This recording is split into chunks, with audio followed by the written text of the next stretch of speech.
I've scored and ranked close to 100 true wireless earbuds in various categories, but today the focus is on sound quality. So I'm gonna give you my top 10 picks, both budget and premium earbuds. And I've chosen 10 earbuds, all with subtle differences because we all have different preferences. Now I'm just focusing on sound quality today. If you wanna check out my full reviews, they're linked below, as well as all my scoring spreadsheets, which you can download for free. They have everything you need to know about all the earbuds, and you can compare everything nice and easily and customize a score to categories that matter more to you.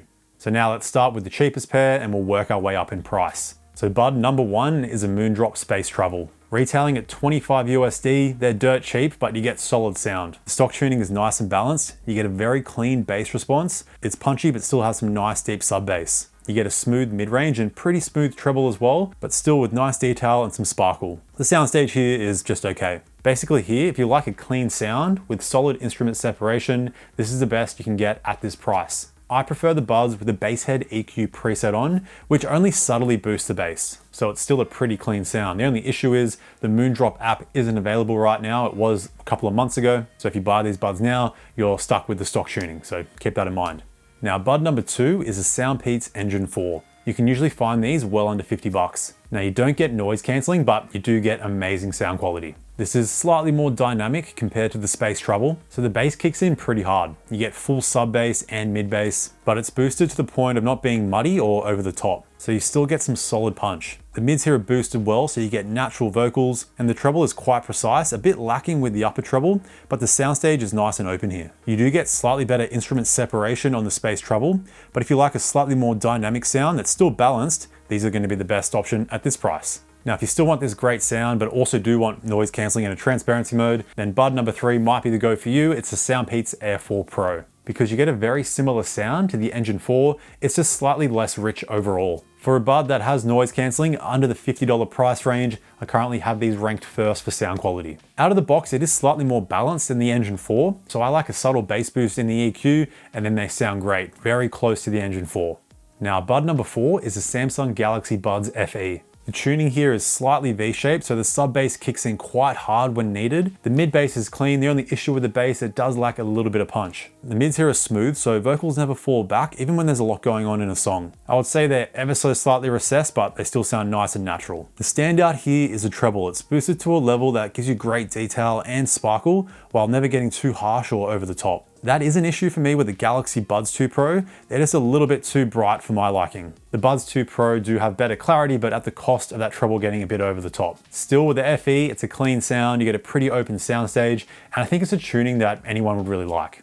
But bud number five is a strong contender to the FE. It's the OnePlus Buds 3. And I do have them ranked first for sound quality, but it's honestly pretty close here between the two, because you get quite a different experience. So the Buds 3 have a more in-your-face tuning. The stock tuning is quite V-shaped, so I prefer boosting the mids and dialing down the treble slightly, and I turn the bass wave slider to 1, which is supposed to dynamically boost the bass. Now the bass on the Buds 3 does have more punch than the FE, and you just get slightly more of it on the stock tuning. So even with my EQ on, it is a slightly bass boosted tuning, but still doesn't get over the top or bloated. Now the mids, even with the boosting, are ever so slightly recessed, but they cut through the low end nicely. And the treble is quite direct, it has a bit of sparkle, and I'd say the soundstage is about on par with the Buds FE. So to sum it up, the Buds FE have a softer, slightly more natural sound. The Buds 3 are more direct, so it kind of depends on what you like there. I do have the Buds 3 scored half a point higher than the Buds FE, but it's pretty close here. It comes down to personal preference. But both buds are the best at that $100 price range. Now, bud number six is a Nothing Ear, retailing at $150 US. Now you do get great sound here, but the reason I'm adding these buds in is because they have the most versatile sound you can get, since they have the best in-app EQ customization. Because the stock tuning is fine, it is a bit on the flat side for my preference, but you can start off by using that easy 3-band EQ. You also get an advanced 8-band EQ with Q factor and individual frequency adjustment. They also have one of the best hearing tests. They actually use the Me hearing test, which is like a proper hearing test. It's an app you can download for free. And to wrap it all up, you get a bass enhanced toggle that will dynamically boost the bass, similar to the OnePlus Buds 3, but nothing does this the best. So I like to combine my hearing test result at about 50% strength with the stock EQ and bass enhance on 2 or 3. And with that, I'd put the sound about on par with the Galaxy Buds FE. It's actually quite similar sounding with all my EQ customization there. Slightly more dynamic, but the treble doesn't have as much sparkle. But again, it's the versatility you're getting here. So if you want like a slightly bass boosted sound, you're good to go. If you want a very flat tuning, that's kind of the stock tuning. You can go even flatter than that if you want. Or if you want to push out some insane over the top bass, these are currently the best that I've tested, and I did have them featured in my top 10 bass head video, which you can check out up here. Also link it down below. And they're also ranked tied first in my overall ranking with earbuds in any price range. So just a solid bud overall. But if sound is your priority, which I assume it is if you clicked on this video, then bud number 7 is right down your alley. It's the Status Between 3 A and C, and they retail at $179 US. Now with the final 4 buds here, they really start to separate themselves from all the previous buds, and they're all very close in overall quality as well. So the 3 A and C stock tuning is quite flat, which you might like. I personally don't. So the original Between Pro preset is where it's at for me. With it, you're getting a punchy but full bass response. Nothing is lacking, and it's well mannered. The mids are ever so slightly recessed, but vocals never fall back. They're just not the standout with this tuning. That would go to the treble and soundstage. So you get super precise treble here, just enough upper treble for a bit of that sparkle, but you just get amazing detail and precision. The only issue is that it can get a little bit too bright at times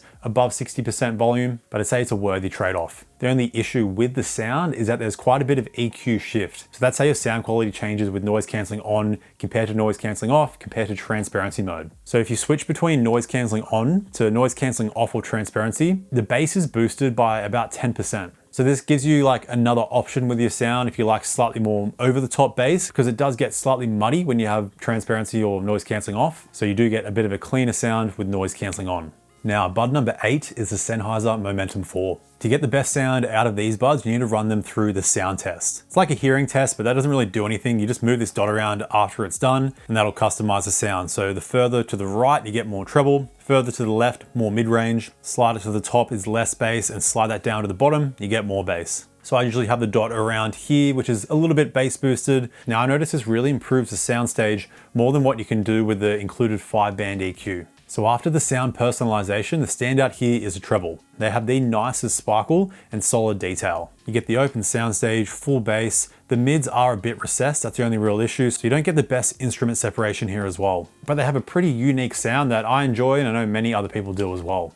Now, bud number 9 is a Denon Pearl Pro. You need to run these through a hearing test to actually use the earbuds, but I like some heavy EQing, mainly boosting the mids and the treble. And you can think of these buds kind of like a combo between the Status Between 3 A and C and Sennheiser Momentum 4. So I wouldn't say there's like a standout frequency, but they just sound great. It's a very immersive sound. The bass is full but clean, with a little bit more emphasis on mid bass here rather than sub bass, but you're still getting enough sub bass. You get a smooth mid-range, nice treble sparkle and detail, and the most open soundstage out of all the buds. Plus, they're one of the first buds to actually do spatial audio kind of well. I'm really not a fan of spatial audio, but at least you get it here without too much weird echo and kind of reverb effect. So it's fun to play around with, but still I prefer just having it off. But now, the bud that I've been using the most lately, and bud number 10, is a Technics AZ80. The stock tuning is quite balanced. I prefer the dynamic EQ, and this is like my perfect sound. Punchy bass with a tasteful amount of sub bass, slightly more than the Pearl Pro. The treble is detailed and has excellent sparkle.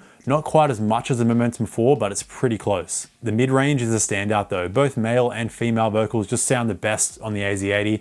The best I've heard, from what I've tested at least. So vocals are super clear and they're still natural. And the soundstage is on par with the Pearl Pro. I am noticing slightly better instrument separation on the AZ80 though compared to the Pearl Pro. And I currently have the AZ80 and Pearl Pro ranked first for sound quality in my scoring spreadsheet. And if you were to ask me a couple months ago, I'd say I prefer the Pearl Pro, but the more I've been using the AZ80, the more I'm liking them. So if there's only one bud I'm choosing for sound right now, it's the AZ80. AZ80, it's hard to say, AZ80. But this is just my experience and interpretation of the sound. I know many people that prefer the Pearl Pro. I know many people that own all 4 of these earbuds and they choose the Status Between 3 A and C. And there are still plenty of buds that I am yet to test, so let me know in the comments your top picks. Now, if you're a bit of a bass head like me, be sure to check out this video here where I ranked 10 of the best earbuds with various types of bass. Balanced, bass boosted, and over the top subwoofer in your head bass. So be sure to check that video out. Quick shout out to my channel members and all my supporters on Ko-fi.